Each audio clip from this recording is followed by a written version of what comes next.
Hello everybody, कैसे हैं आप सभी। उम्मीद करता हूं सभी अच्छे होंगे। स्टडी अपनी कैसी चल रही है।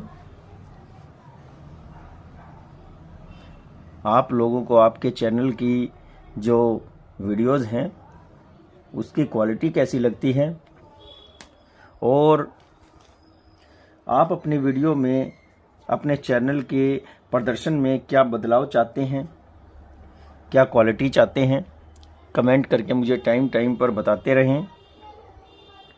आप लोगों की कमेंट्स के वजह से ही इस चैनल को इतना उच्च स्थान मिल रहा है और इतनी अच्छे से हमारे स्टूडेंट पढ़ रहे हैं। ये जानकर बहुत ही अच्छा लग रहा है। प्रत्येक वीडियो में बहुत ही अच्छे अच्छे कमेंट्स आते हैं।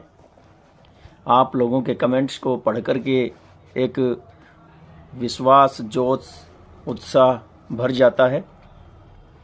तो देखिए, हमने लास्ट टाइम जो 10th क्लास की हिस्ट्री का चैप्टर नंबर 4 सरल भाषा में समझ रहे थे, उसका फर्स्ट पार्ट हमने समझा।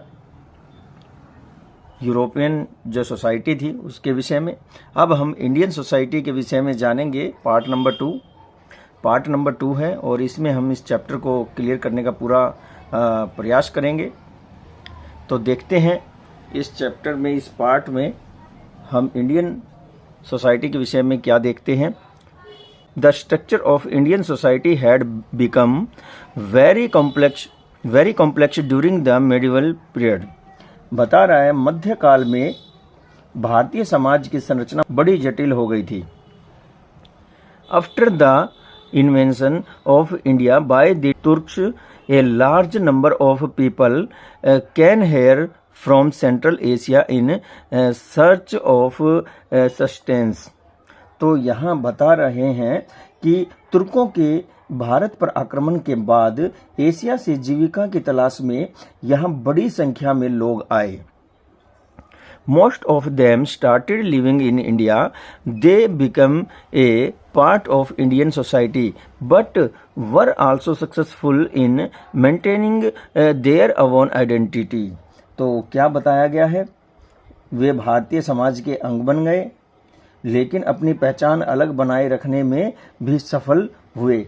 लोगों की बड़ी संख्या में ऐसे लोग शामिल थे। Among these peoples there were a large number of peoples whose religion or creed was different from the original citizens here। तो क्या कहा गया है, तो देखिए, ये जो लोग थे इनका धर्म या पंथ यहाँ के मूल नागरिकों से भिन्न था। इनके से भारतीय समाज में जटिलता आ गई। Their arrivals brought complexity to Indian society।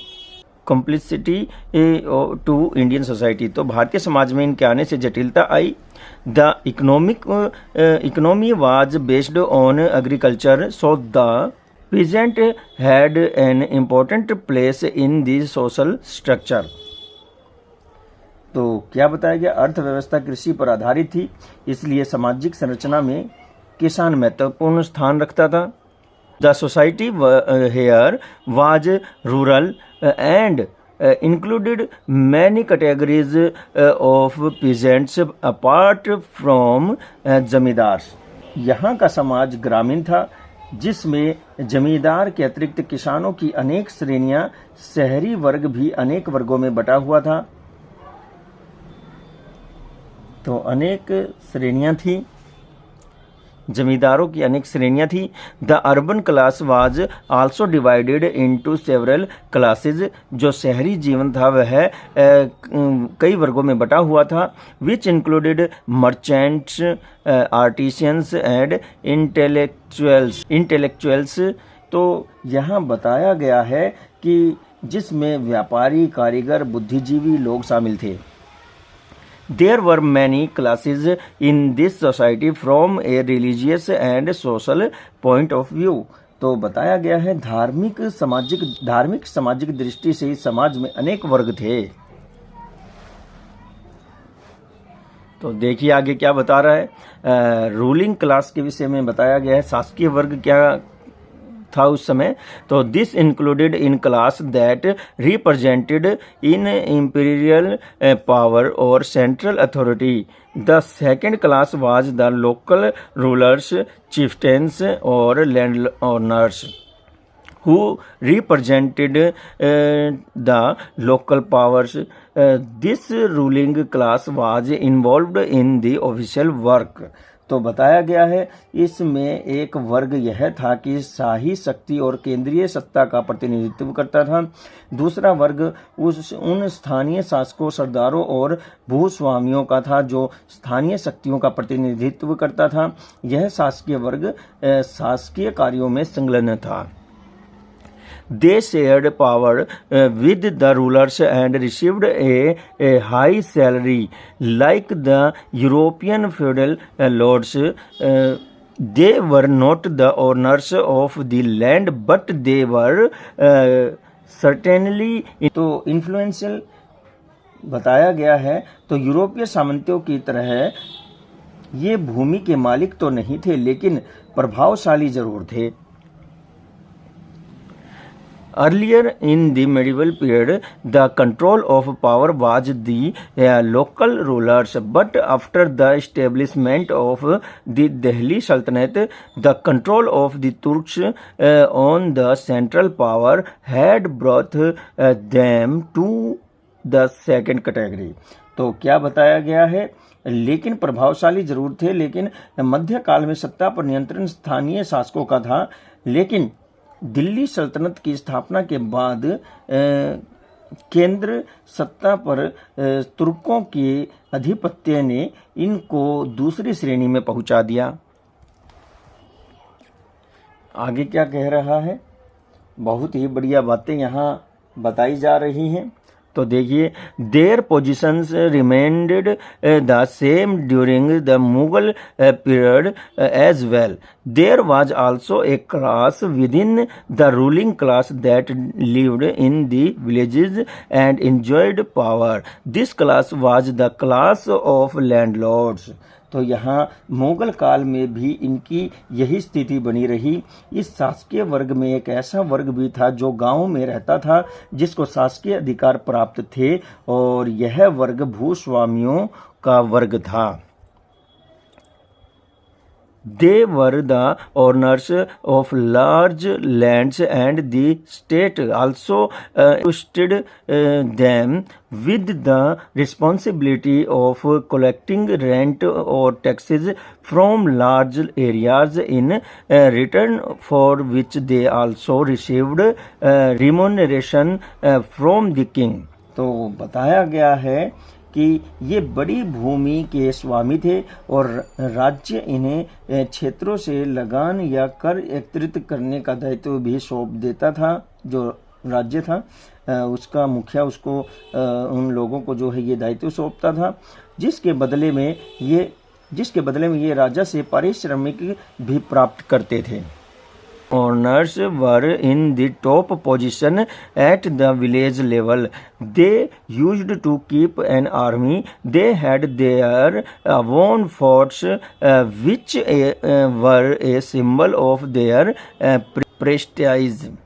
तो यहाँ क्या बताया गया है, ये सेना रखते थे, इनके अपने किले होते थे जो दुर्ग की रक्षा के साथ साथ इनकी प्रतिष्ठा के भी प्रतीक थे। आगे देखिए, बताया गया है, in different parts of the country they were known by different names like Nayak, Rai, Chaudhary etcetera. Their income was limited in comparison to the urban elite. They lived like ordinary farmers. In medieval times, a powerful rural landowner was seen as a challenge to the central powers. तो बताया गया है यहाँ पर देश के विभिन्न भागों में ये अलग अलग नामों से जाने जाते थे, जैसे नायक, राय, चौधरी इत्यादि। शहरी अभिजात की तुलना में इनकी आमदनी सीमित थी। ये सामान्य किसानों की तरह रहते थे। मध्यकाल में एक शक्तिशाली ग्रामीण भूस्वामी केंद्रीय शक्ति के लिए चुनौती समझा जाता था। तो बहुत बढ़िया यहाँ पर हमें बातें पता चल रही हैं। नेक्स्ट देख लेते हैं आगे क्या बताया गया है। तो देखिए बताया गया है यहाँ पर क्या बताया गया है, मवासात। तो ये क्या है, मवासात के विषय में जानते हैं। Many farmers neither paid taxes to the government nor obeyed any orders of the government. In the event of an attack by the army, they used to migrate to sensible places like forest, hilly regions, deserts, etc. Such areas were known in contemporary description as mawas या मवासात।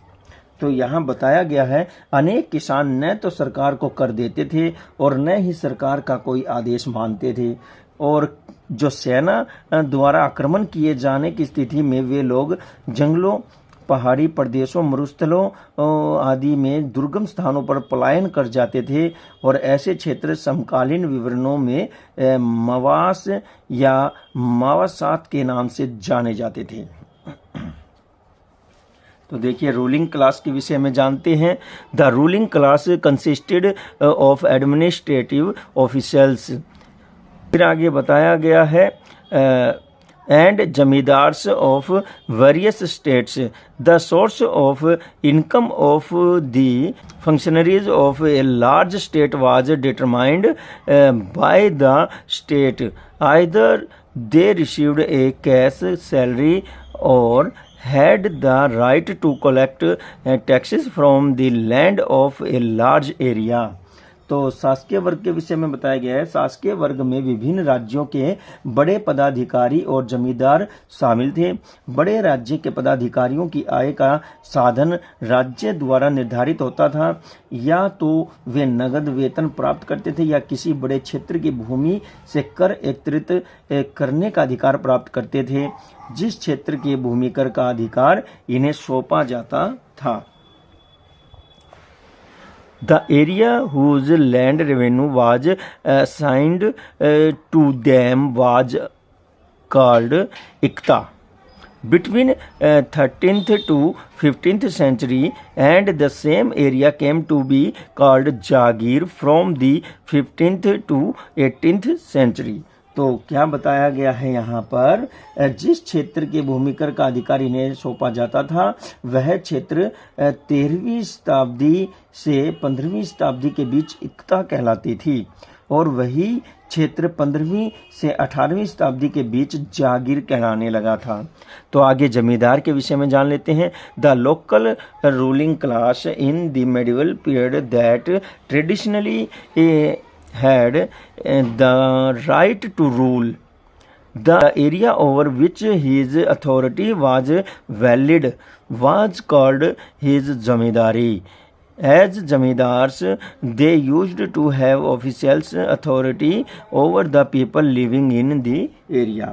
तो मध्यकाल में स्थानीय शासक वर्ग जिसे परंपरागत रूप से शासन करने के अधिकार प्राप्त थे, जिस क्षेत्र पर उनका अधिकार मान्य होता था वह उनकी जमींदारी कहलाती थी, और जमींदारों के रूप में उन्हें क्षेत्र में रहने वाली जनता पर शासकीय अधिकार प्राप्त होता था।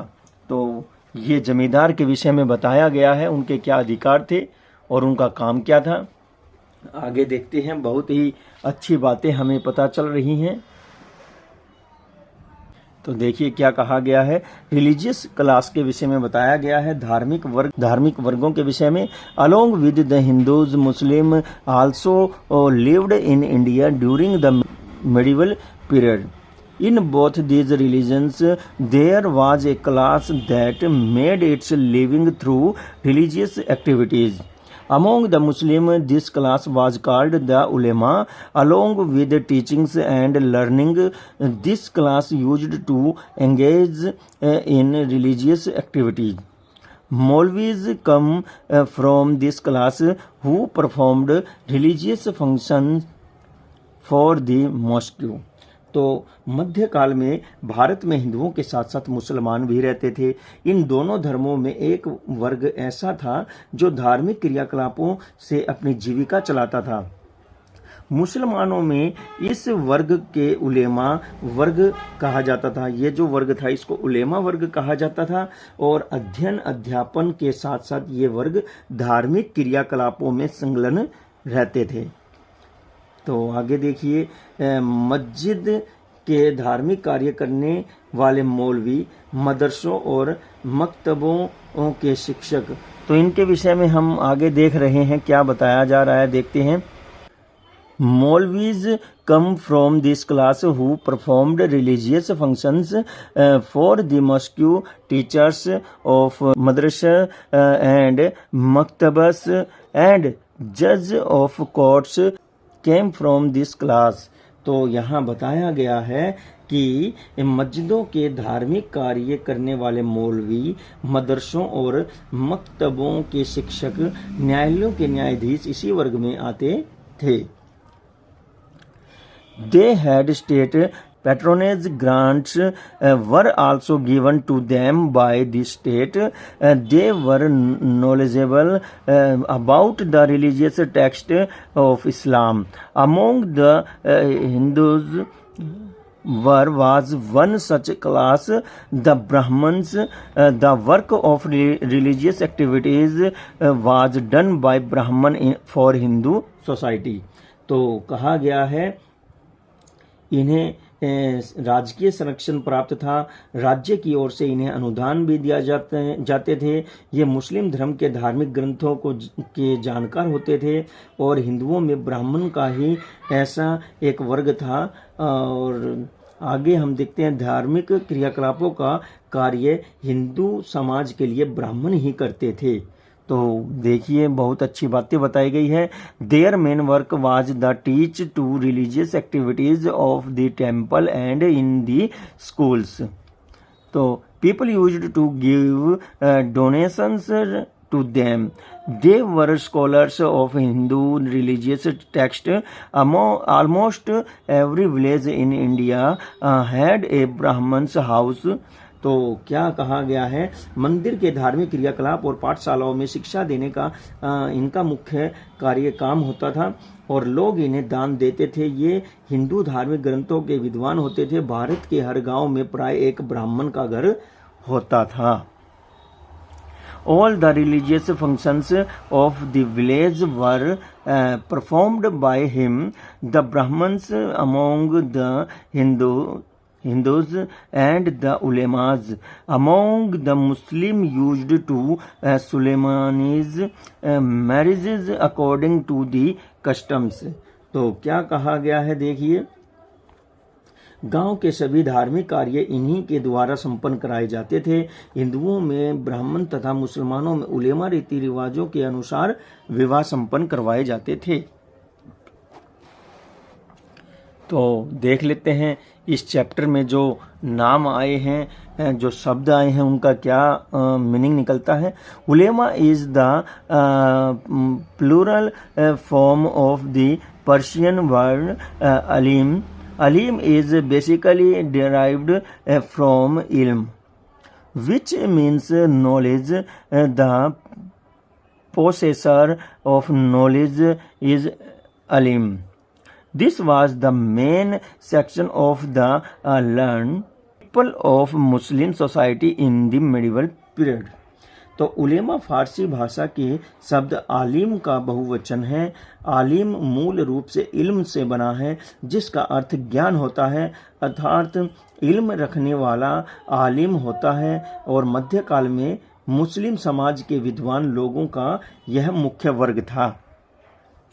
अब है मकतब। ये क्या होता है? Maktab was a type of school in which student received religious education along with the knowledge of the alphabet. तो मकतब एक प्रकार का विद्यालय होता था जिसमें विद्यार्थी अक्षर ज्ञान के साथ साथ धार्मिक शिक्षा भी प्राप्त करते थे। तो बहुत अच्छी बात यहाँ बताई गई है। और इस समय जो है यूरोपीय समाज में जो ये सभी घट रहे थे, तो उसी दौरान जो है हमारे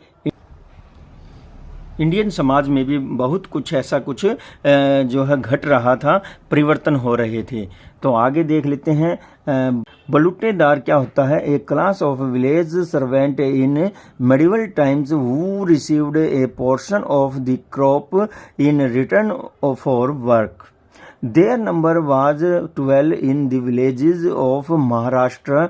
These included goldsmiths, potters, carpenters, blacksmiths, collie यानी कि boatmen, etc. In return for his service throughout the year, he used to get a part of the crop when it was ready. तो देखिए बलुतेदार के विषय में बताया है। मध्यकाल में ग्रामीण सेवादारों का वर्ग जो काम के बदले फसल का एक भाग प्राप्त करते थे। महाराष्ट्र के गांव में इनकी संख्या 12 होती थी और इनमें सुनार, बढ़ई, लुहार और कोली, नाव चलाने वाले जो होते हैं उनको बोला जाता है कोली, आदि शामिल थे। वर्ष भर अपनी सेवा के बदले फसल आने पर ये उसका एक हिस्सा प्राप्त करते थे। आगे देखिए क्या बताया गया है। In the medieval period the local ruling class had established its participation in government work. A large number of people belonging to the local ruling class held state. मध्यकाल में स्थानीय शासकीय वर्ग शासकीय कार्य में अपनी भागीदारी स्थापित कर चुका था और बड़ी संख्या में स्थानीय शासकीय वर्ग के लोगों ने राजकीय पद प्राप्त किए थे। तो नायक था साउथ इंडिया में कहा जाता था, राय साउथ इंडिया में, चौधरी नॉर्थ इंडिया में और राणा राजस्थान में। तो ये कुछ विशेष जो है नाम बताए गए हैं जो विशेष क्षेत्र में ही जाने जाते थे। आगे देखते हैं ट्रेडर्स एंड शॉपकीपर्स के विषय में क्या रहा होगा उस समय इस क्षेत्र में। तो traders and shopkeepers were the main section of society. There was a class of prosperous merchants in India. Some of them were among the world's richest merchants at that time.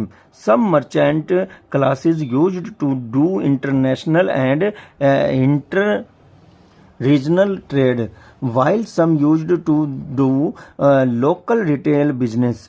The people doing religion trade were called Seth or Vohraz, etc., while the rest were called traders और बनिक्स। तो देखते हैं क्या बताया है। समाज में व्यापारी व दुकानदार का एक प्रमुख वर्ग था। भारत में संपन्न व्यापारियों का एक विशाल वर्ग था। उनमें से कुछ तो उस समय विश्व के सबसे धनी व्यापारियों में से थे। कुछ व्यापारी वर्ग अंतर्राष्ट्रीय और अंतर क्षेत्रीय व्यापार करते थे तो कुछ स्थानीय फुटकर व्यापार करते थे। क्षेत्रीय व्यापार करने वाले लोग सेठ, बोहरा आदि कहलाते थे, जबकि शेष व्यापारी या बनिक कहलाते थे। At that time, the merchant did not belong to any one caste or religion. The merchants of Rajasthan were called Marwaris. Rich merchants lived in the port cities of India. Despite being rich, these merchants tried to show themselves as poor so that they would be saved from plunder and administrative exploitation. तो देखिए बहुत ही बढ़िया बात यहाँ बताई गई है। उस समय व्यापारी किसी एक जाति या धर्म का नहीं होता था। राजस्थान के व्यापारी मारवाड़ी कहलाते थे और भारत के बंदरगाह वाले नगरों में बड़े धनी व्यापारी रहते थे। धनी होने के बावजूद ये व्यापारी अपने आप को निर्धन दिखाने का प्रयास करते थे ताकि वे लूट मार और राजकीय शोषण से बचे रहें। तो ऐसा भी होता था उस समय। Usually the merchants lived on the top of their houses and had there shops below. There were also two-story houses of traders in Delhi. Merchants were the shopkeepers. Sometimes they used to usurp properties and give money on interest. तो बहुत ही बढ़िया बात यहाँ बताई जा रही है। देखिए आगे क्या कहा गया है। साधारणतः व्यापारी अपने घर की ऊपरी मंजिल पर रहते थे तथा नीचे उनकी दुकान होती थी। दिल्ली में व्यापारियों के 2 मंजिले मकान भी थे और व्यापारी ही दुकानदार होते थे। कई बार ये ही सूदखोरी का काम करते थे और ब्याज पर धन देते थे। तो है ना, बड़ी ही इंटरेस्टिंग बातें। आगे देखिए, besides the shopkeepers and traders there were also small state officials who received remuneration from the state. तो दुकानदारों और व्यापारियों के अतिरिक्त छोटे राजकीय अधिकारी भी थे जो राज्य से पारिश्रमिक प्राप्त करते थे। पीजेंट क्लास के विषय में जानते हैं क्या रहा होगा उस समय। पीजेंट्स के समय there was a large section of farmers in medieval Indian society who used to bear the responsibility of maintaining the entire society. Its condition was a pathetic as that of European agriculturists. There were many classes in Indian too. They had many castes in different parts of the country. तो मध्यकालीन भारतीय समाज में कृषकों का एक बहुत बड़ा वर्ग था जो पूर्ण समाज के भरण पोषण का दायित्व वहन करता था। इसकी स्थिति यूरोपीय कृषक की तरह दयनीय थी और भारत में इनके भी कई वर्ग थे। तो यहाँ पर कई वर्ग होते थे उस समय भारत में। और फिर आगे बताया गया है कि ये जो है भारत के अलग अलग क्षेत्रों में निवास करते थे। One category in this class was those who cultivated their own land in the 16th and 17th century. It was called khudkast farmer. Who this class was those who cultivated their own land.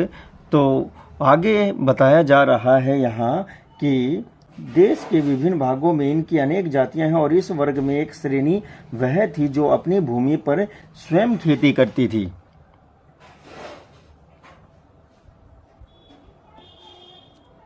In the 16th and 17th century, it was called khudkast farmer who cultivated or tilled their land themselves. The second category was that of pahi caste farmers. तो देखिए क्या बताया गया है कि 16वीं और 17वीं शताब्दी में इसे खुद काश्त कहा जाता था और जो अपनी भूमि पर स्वयं काश्त या खेती करते थे यह राजा को निर्धारित कर देते थे। दूसरी श्रेणी में पाही काश्त किसान आते थे। तो पाही काश्त का मतलब क्या होता है ये देख लेते हैं। पाही मीन्स अपर और आउटर। तो they were the farmer who used to cultivate in another village and used to have temporary huts there. तो बताया गया है कि पाही का अर्थ होता है कि ऊपरी या बाहरी होना, अर्थात पाही काश्त किसानों से अभिप्राय उन किसानों से है जो दूसरे गांवों में जाकर खेती करते थे और वहां उनकी अस्थायी झोपड़ियां होती थी। Pahi caste peasant had only as much holdings as they could cultivate, using only the labor of their families in the medieval period. And third category was of those farmers who did not have. तो देखिए यहाँ क्या बताया जा रहा है। पाही काश्त किसानों के अधिकार में उतनी ही जोत यानी कि खेत होते थे जितने पर वह केवल अपने परिवार के श्रम का उपयोग करके खेती कर सकते थे। और मध्यकाल में तीसरी श्रेणी के लिए भी बताया गया है। तो देखिए बताया गया है कि जो मेडिवल जो पीरियड था उसके उसके दौरान their own land and cultivated the land. तो यहाँ हम जो है पढ़ रहे हैं, third category was the those farmer who did not have their own land. तीसरा वर्ग ये था कि जिनके पास अपनी कोई जमीन नहीं होती थी, and cultivated the land of A landlord, और किसी जमींदार के यहाँ काम करते थे, and received a share of the produce, और जो उपज होती थी उसका एक हिस्सा प्राप्त करते थे। दे वर कॉल्ड रायती और मुजारन। तो मुजारन भी बोलते थे। The condition of these farmers was deplorable. The major source of income for the state was the land revenue, and it was from this land revenue that the state used to pay big salaries to its officials, which the farmers could not even oppose। तो देखिए कितनी बढ़िया बात यहाँ बताइए। जो तीसरा वर्ग था उसकी अपनी ज़मीन नहीं होती थी और वो जमींदारों के यहाँ जो है काम करते थे। आगे बताया गया है कि किसी भूस्वामी की भूमि पर खेती करते थे, उसके बाद उपज का एक हिस्सा प्राप्त करते थे और इन्हें रेती या फिर मुजारियान कहा जाता था। और इन किसानों की स्थिति शोचनीय थी। राज्य की आय का एक बड़ा स्रोत भूमि कर ही था और इसी भूमि कर से ही राज्य अपने अधिकारियों को जो है बड़े वेतन देता था। किसान जिसका विरोध भी नहीं कर सकते थे। In rural areas land owners, farmers and other associated artisans of the farmers, such as carpenters, barbers, tanners, rope makers, blacksmiths, gardeners, drummers, etc. were all part of the village community। तो देखिए विस्तार से बताया गया है कि ग्रामीण क्षेत्रों में भूस्वामी, किसान तथा किसान के अन्य सहयोगी कारीगरों जैसे कि बढ़ई, नाई, चमार, रस्सी बांटने वाले और लोहार, माली, ढोलची आदि, ये सभी जो है ग्राम समुदाय का ही हिस्सा होते थे। तो पीजेंट के विषय में कुछ बताया जा रहा है। Contemporary document mention several categories of peasant in the medieval period. According to the historians, these can mainly be divided into 3 categories। में समकालीन दस्तावेजों में किसानों की अनेक श्रेणियों का उल्लेख मिलता है और इतिहासकारों के अनुसार मुख्य रूप से इन्हें 3 श्रेणियों में बांटा जा सकता है। नंबर 1, खुद काश्त farmers, those farmers who had the ownership right of the land, that is the land on which they used to cultivate with their plough and oxen belonged to them by law। तो देखिए खुद काश्त होते थे, ये वे किसान हैं जिनके पास जमीन का मालिकाना अधिकार होता था, और अर्थात वे जिस जमीन पर अपने हल बैल के साथ खेती करते थे वह कानूनन उनकी ही होती थी। दूसरा है पाही काश्त, अपर और आउटसाइड फार्मर कहते थे इनको, ऊपरी और बाहरी किसान इनको बोला जाता था। और फिर है मुजारियांस और मुजाराज were farmers who cultivated the land owner and received a share of the produce. तो ये जो है मुजारियान या मुजारे कहे जाते थे, और ये जो है बड़े जमींदारों की भूमि पर खेती करते थे और उपज का एक हिस्सा प्राप्त करते थे। आगे देखिए क्या है इस चैप्टर में, बहुत कुछ समझने के लिए है। वुमेन के विषय में बताया जा रहा है। The marriage of a girl was done in childhood itself, there was no system of education for them. Although we find many such examples where women of aristocratic families were fond of reading, writing, horse riding, etc. तो क्या बताया गया है कि जो लड़कियां होती थी उनका विवाह जो है बाल्यावस्था में ही कर दिया जाता था, उनकी शिक्षा की कोई व्यवस्था नहीं होती थी। और फिर भी ऐसे कुछ उदाहरण मिल जाते हैं जहां जो है कुछ परिवार की महिलाएं जो है पढ़ना लिखना, घुड़सवारी इत्यादि का शौक रखती थी। तो ये सब बातें उस समय भी होती थी। आगे देखिए, after marriage her entire life was spent on the boundary wall of the house. Although some women of the royal families played a leading role on many occasions, such as when Rani Naiki Devi and Rani Durgavati went ahead and led the army against the invaders. तो देखिए क्या बताया है, विवाह के बाद उनका जो जीवन होता था महिलाओं का, वो चार दीवारी में ही बीतता था। यद्यपि राज परिवार की कुछ महिलाओं ने अनेक अवसरों पर अग्रणी भूमिका निभाई है, जैसे कि रानी नायकी देवी और रानी दुर्गावती ने स्वयं आगे बढ़कर आक्रमणकारियों का सामना करने के लिए सेना का संचालन किया। There are many such examples when the invaders have forced a ruler to marry his daughter to the victorious ruler. Child marriage was also in vogue in the medieval period. तो यहाँ पर क्या बताया गया है, देखिए अनेक उदाहरण ऐसे मिलते हैं जब आक्रांताओं ने किसी शासक को अपनी पुत्री की डोली विजेता शासक के यहाँ भेजने पर विवश किया हो। बाल विवाह प्रथा में मध्यकाल में प्रचलन में थी। तो the rulers practiced polygamy apart from many wives.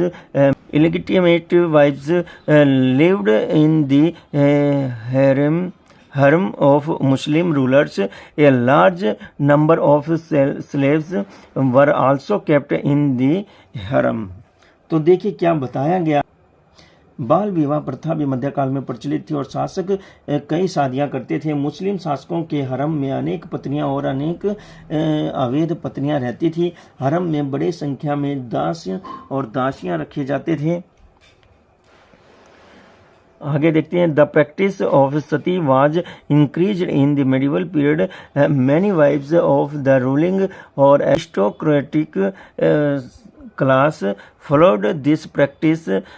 During this period, Johar system was also prevalent in India. तो देखिए क्या बताया गया है यहाँ, हरम में बड़ी संख्या में जो है ये सब रखे जाते थे और सती प्रथा का प्रचलन मध्यकाल में बढ़ गया। शासकीय और शासक वर्ग की अनेक पत्नियां इस प्रथा का अनुसरण करती थी। इसी काल में भारत में जौहर प्रथा का भी प्रचलन हुआ।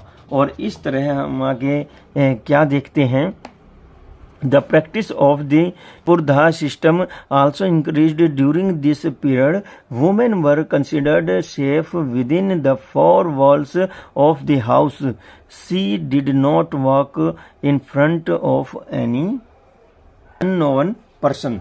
तो देखिए प्राचीन काल में नहीं, मध्य काल में भी पर्दा प्रथा का प्रचलन भी बढ़ गया था और स्त्रियों को घर की चार दीवारी में ही सुरक्षित समझा जाता था और वहां भी वे किसी अनजान व्यक्ति के सामने नहीं आती थी।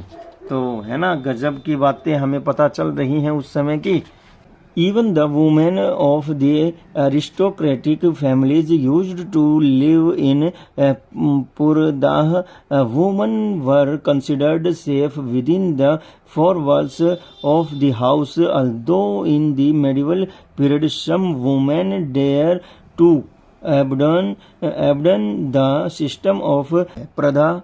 The name of Razia Sultan and Mirabai are notable among them. Mirabai had given up her Pradha and dedicated her life to devotion to God. तो देखिए क्या बताया है आगे, and Razia Sultan had renounced the पर्दा and assumed the throne of the Delhi Sultanate. तो बताया गया है कि वहाँ कुछ मध्यकाल में जो है ऐसे अनजान व्यक्ति के सामने वो महिलाएं आती नहीं थी और यहाँ तक कि शासकीय परिवार की महिलाएं भी जो हैं वो पर्दे में रहती थी। यद्यपि मध्यकाल में कुछ स्त्रियों ने पर्दा प्रथा को त्यागने का साहस किया था और इसमें रजिया सुल्तान और मीराबाई का नाम उल्लेखनीय है। मीराबाई ने पर्दा त्याग कर अपने जीवन को ईश्वर भक्ति में ही समर्पित कर दिया था। वहीं रजिया सुल्तान ने जो है पर्दा त्याग कर दिल्ली सल्तनत का सिंहासन संभाला। The condition of ordinary women was deplorable. She had to do many kinds of work. Women from almost all classes of society used to do spinning work, the thread of the muslin of Bengal, which was world famous in medieval time, was made by women only. तो देखिए क्या बताया गया है यहाँ पर। आम जन की स्त्रियों की स्थिति अधिक शोचनीय थी। उन्हें अनेक प्रकार के काम करने पड़ते थे। लगभग सभी वर्गों की स्त्रियां कताई का काम करती थी और बंगाल की जो मलमल मध्यकाल में विश्व प्रसिद्ध थी, उसका धागा स्त्रियों द्वारा ही बनाया जाता था। तो आगे स्लेव्स के विषय में देखते हैं कि दासों का जीवन कैसा था। In the medieval period slavery was prevalent in India. Most of the prisoners of war and those who could not pay taxes were made slaves. Large markets for slaves were held in Goa and Delhi. तो देखिए दासों के विषय में बताया गया। मध्यकाल में भारत में दास प्रथा का बोलबाला था और अधिकतर युद्ध बंदियों व कर न दे पाने वालों को दास बना लिया जाता था और गोवा और दिल्ली में दासों की बड़ी संख्या में मंडियां लगती थी। Men, women and children were all included among the slaves. After converting the slaves to Islam, they were made to do various services tasks like domestic work, lifting umbrellas, work as bodyguards, etc. तो देखिए दास बनाने के बाद जो है दासों का धर्म परिवर्तन कराकर उन्हें मुस्लिम बनाकर उनसे विभिन्न सेवाएं करवाई जाती थी, जैसे घरेलू कार्य, पीक दान उठाना और छत्र उठवाना, अंगरक्षक का कार्य इत्यादि करवाए जाते थे। तो यहाँ पर बड़ा ही मुश्किल भरा जीवन होता था दासों का। There condition was very deplorable. During the Mughal period, Akbar stopped the practice of enslavement of prisoners of war. तो देखिए यहाँ एक बदलाव होता है। इनकी दशा अत्यंत शोचनीय थी। मुगल काल में अकबर ने युद्ध बंदियों को दास बनाने की प्रथा को बंद कर दिया था। इसके बाद हम आर्टिशियन के विषय में देखते हैं, जो कारीगर हुए हैं इस समय में मध्यकाल में, उनके विषय में जानते हैं। There was also a class of artisans in medieval India who were very skilled at their work. Building construction was a major work in India during the medieval period, in which a large number of artisans worked. Apart from this, many artisans in villages and towns were engaged in the work of manufacturing goods. तो क्या बताया गया, मध्यकाल में भारत में जो कारीगरों का भी एक वर्ग था जो अपने कार्य में बड़ा दक्ष था, और मध्यकाल में भारत में भवन निर्माण का एक बड़ा कार्य था और जिसमें बड़ी संख्या में कारीगर काम करते थे। इसमें बताया गया कि इसके अतिरिक्त गांव व नगरों में अनेक कारीगर वस्तु निर्माण के कार्यों में भी लगे हुए थे। These were usually organized as castes. The textile industry was an industry that involved a large number of artisans. A large number of skilled craftsmen also worked in the paper making industry. A large number of artisans also worked on weaving raw silk and making indigo. Rural artisans mainly worked in their own homes as in a weaver's family. Women and children separated fiber from cotton and spun yarn while men weaved cloth. तो देखिए क्या बताया गया है यहाँ पर ये आमतौर पर जातियों के रूप में जो है संगठित होते थे। और कपड़ा उद्योग एक ऐसा उद्योग था जिसमें बड़ी संख्या में कारीगर काम करते थे। कागज बनाने का उद्योग भी बड़ी संख्या में दक्ष कारीगर काम करते थे। बड़ी संख्या में कारीगर कच्चे रेशम को अटेरने व नील बनाने का भी काम करते थे। ग्रामीण कारीगर मुख्यतः अपने घर में ही काम करते थे, जैसे जुलाहे का परिवार में स्त्री और बच्चे कपास से बिनौले अलग करते थे और सूत काटते थे, जबकि पुरुष कपड़ा बुनते थे। तो यहाँ पर सभी ने अपना कार्य जो डिवाइड किया हुआ था। These artisans can mainly be divided into two parts, those rural and those who were professional artisans to whom traders could provide raw materials, and by giving advance money they were able to get the work of manufacturing things done. तो बताया गया बड़ी संख्या में कारीगर जो हैं ये कार्य करते थे, अपने अपने कार्य को संभालते थे। और फिर मुख्य रूप से इन कारीगरों के जो है दो भागों में बांटा जा सकता था। और एक वे ग्रामीण कारीगर जो साल में कुछ महीने ही काम करते थे, जैसे कि तेली, गुड़ बनाने वाले, नील तैयार करने वाले। और दूसरे वे जो पेशेवर कारीगर थे जिन्हें व्यापारी कच्चा माल उपलब्ध करवाकर या अग्रिम धन देकर वस्तु निर्माण का कार्य करवाते थे। The other artisans worked under them, who became proficient to learn from them in medieval Indian society. These were the same artisans whose products were in high demand in the Western world.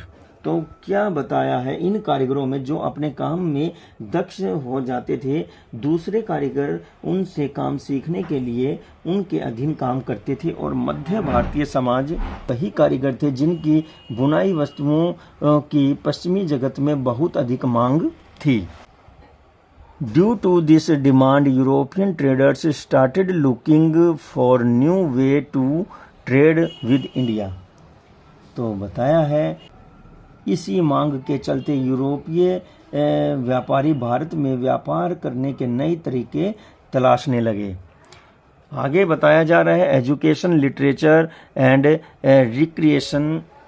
तो ये सभी हम जानेंगे, शिक्षा, साहित्य और मनोरंजन जो हमारे इंडिया में मेडिवल समय में थी। तो देखिए, Nalanda, Takshashila, Mathura, Gaya, Vikramshila, Ujjain etcetera the major centre of ancient education of India in the medieval period began to deteriorate. Nalanda university was set on fire by the invader Bakhtiyar Khilji. तो देखिए क्या बताया गया है, हमारे इतिहास को क्या नुकसान हुआ है इसके विषय में बताया जा रहा है। मध्यकाल में भारत की प्राचीन शिक्षा के प्रमुख केंद्र नालंदा और तक्षशिला, मथुरा, गया और विक्रमशिला, उज्जैन आदि अवनति की ओर अग्रसर हो रहे थे। नालंदा विश्वविद्यालय को तो आक्रमणकारी बख्तियार खिलजी ने आग के हवाले कर दिया। Grant to temples were stopped and many temples were demolished. Due to this, Indian knowledge, science and education suffered a great blow, and spread of primary education on the basis of Gurukul system continued throughout India. तो मंदिरों को मिलने वाला जो अनुदान था वो बंद कर दिया गया था, उनके अनेक मंदिर तोड़ दिए गए थे और इससे भारतीय ज्ञान, विज्ञान और शिक्षा को भारी आघात पहुंचा। फिर भी गुरुकुल पद्धति के आधार पर प्राथमिक शिक्षा का प्रचार प्रसार संपूर्ण भारत में होता रहा।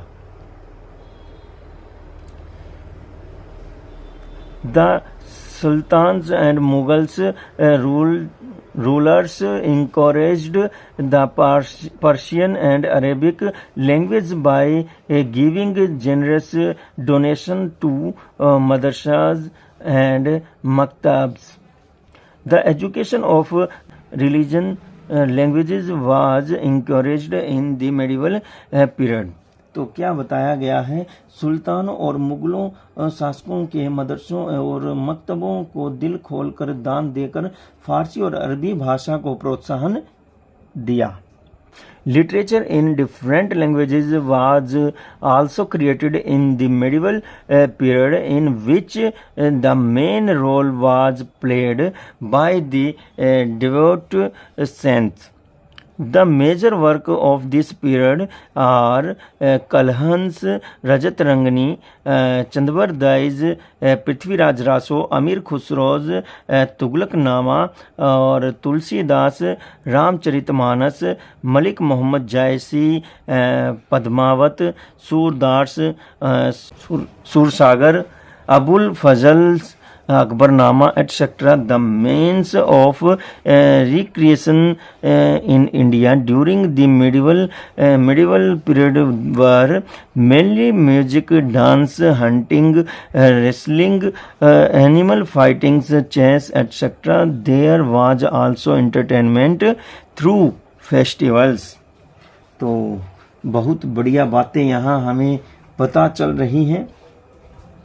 तो उस समय में जो है साथ ही साथ विजयनगर जैसे कई क्षेत्रीय शासकों ने संस्कृत और अन्य क्षेत्रीय भाषाओं की शिक्षा को प्रोत्साहित किया। मध्यकाल में विभिन्न भाषाओं के साहित्य भी जो है विकास हुआ, जिसमें मुख्य रूप से भक्त संतों की रही और कलहन की रजत रंगनी, चंद्रवरदाय की पृथ्वीराज रासो, अमीर खुसरो का तुगलकनामा और फिर उसके बाद है तुलसीदास की रामचरितमानस और मलिक मोहम्मद जायसी की पद्मावत, फिर सूरदास की सूरसागर, अबुल फजल की अकबरनामा इत्यादि इस काल की प्रमुख रचनाएं हैं।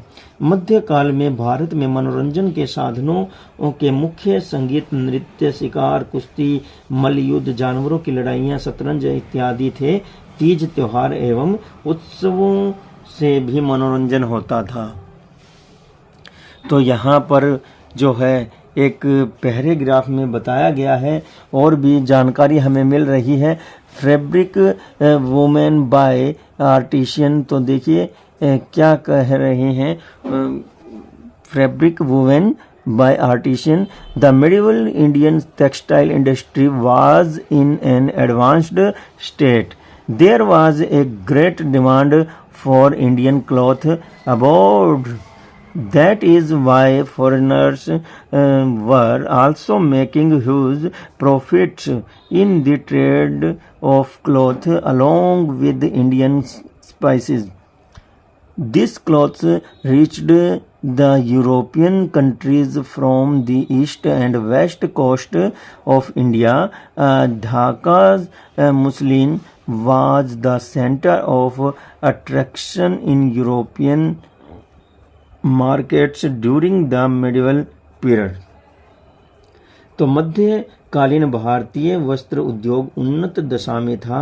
विदेशों में भारतीय कपड़े की बड़ी मांग थी। यही कारण था कि विदेशी भारतीय मसालों के साथ साथ कपड़े के व्यापार में भी लाभ कमा रहे थे। भारत के पूर्वी और पश्चिमी तटों से यह कपड़ा यूरोप के देशों में पहुंचता था और मध्यकाल में ढाका के मलमल यूरोपीय बाजारों में आकर्षण का केंद्र बने हुए थे।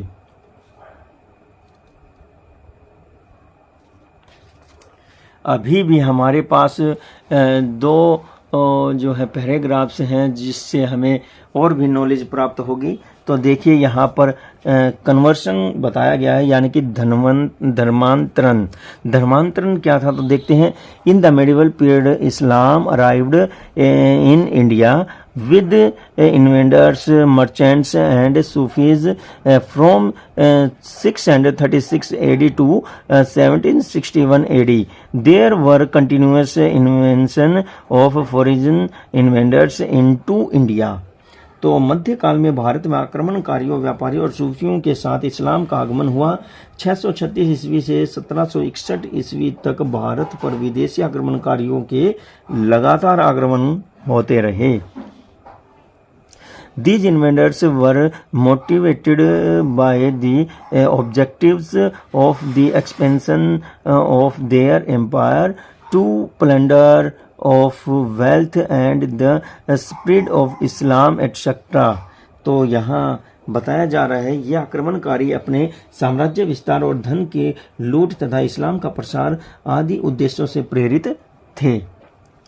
But they had to force resistance from the people of India. If the policy of sword and fire was unsuccessful for conversion attempts were made to convert people by greed and imposing धर्मांतरण के लिए तलवार आदि का प्रयोग किया गया, लेकिन उन्हें भारत की जनता के सामने जो है प्रतिरोध का सामना करना पड़ा और धर्मांतरण के लिए जो है तलवार तथा अग्नि की नीति असफल रही तो लोभ और लालच का सहारा देकर जजिया कर लगाकर धर्मांतरण का प्रयास किया गया।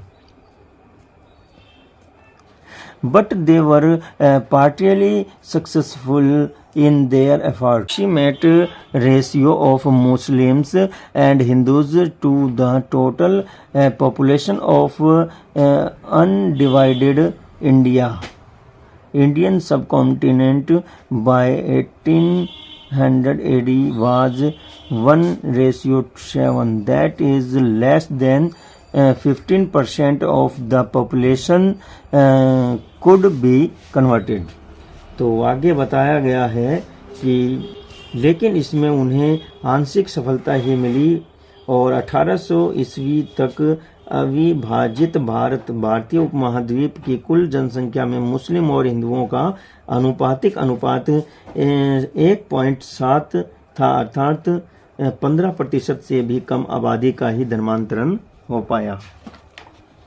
तो हमारे इस चैप्टर का अंतिम जो पहरा है भक्ति मूवमेंट के विषय में बताया जा रहा है। भक्ति मूवमेंट एक आंदोलन हुआ था उस समय।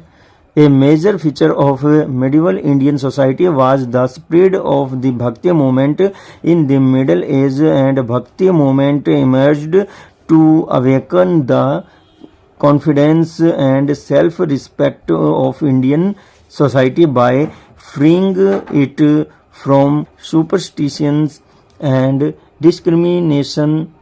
इनके विषय में बताया जा रहा है मध्यकालीन भारतीय समाज की एक प्रमुख विशेषता भारतीय भक्ति आंदोलन का प्रचार प्रसार था, जो मध्य युग में भारतीय समाज को कर्म कांडों और अंधविश्वासों तथा भेदभावों से मुक्त करके आत्मविश्वास और आत्मसम्मान को जागृत करने के लिए भक्ति आंदोलन का उदय हुआ। Various saints like Ramanand, Guru Nanak Dev, Chaitanya Mahaprabhu, Dadu Dayal और Namdev, Tukaram, Ravidas, Kabir Das, Mirabai, Surdas and Raskhan awakened the society against evil with their words। तो देखिए यहाँ इनके नाम बताए गए हैं कि विभिन्न संतों जैसे रामानंद, गुरु नानक देव, चैतन्य महाप्रभु, दादू दयाल, नामदेव, तुकाराम, रविदास, कबीरदास, मीराबाई, सूरदास, रसखान ने अपनी वाणी से समाज को कुरीतियों के विरुद्ध जागृत किया। और अंतिम पंक्तियों में हम देखते हैं इस चैप्टर में जो बताया गया है, a few Sufi saints like Nizamuddin Auliya, Sheikh Farid और Salim Chishti etcetera create a sense of harmony in society through their preaching. तो बताया गया है कि बहुत ही कम मात्रा में सही कुछ सूफी संतों जैसे निजामुद्दीन औलिया, शेख फरीद, सलीम चिश्ती आदि ने अपनी वाणी से समाज में सद्भाव की भावना उत्पन्न की। कुछ उपयोगी शब्द आए हैं, यूजफुल वर्ड्स हैं, क्लर्जी है, नाइट है, मारवाड़ी है और मवासात है और खुद कास्त है, मुस्लिन है और फिर बलूतेदार है। तो ये कुछ शब्द आपको याद रखने हैं। इन शब्दों से भी क्वेश्चन पूछे जा सकते हैं। तो ये था हमारा चैप्टर नंबर 4 10वीं क्लास की हिस्ट्री से। एनसीईआरटी और सीबीएसई बोर्ड के स्टूडेंट्स के लिए ये चैप्टर हमने क्लियर किया है। तो दीजिए इजाज़त, और भी ढेर सारी वीडियो के लिए देखते रहिए स्टडी टिपलेट।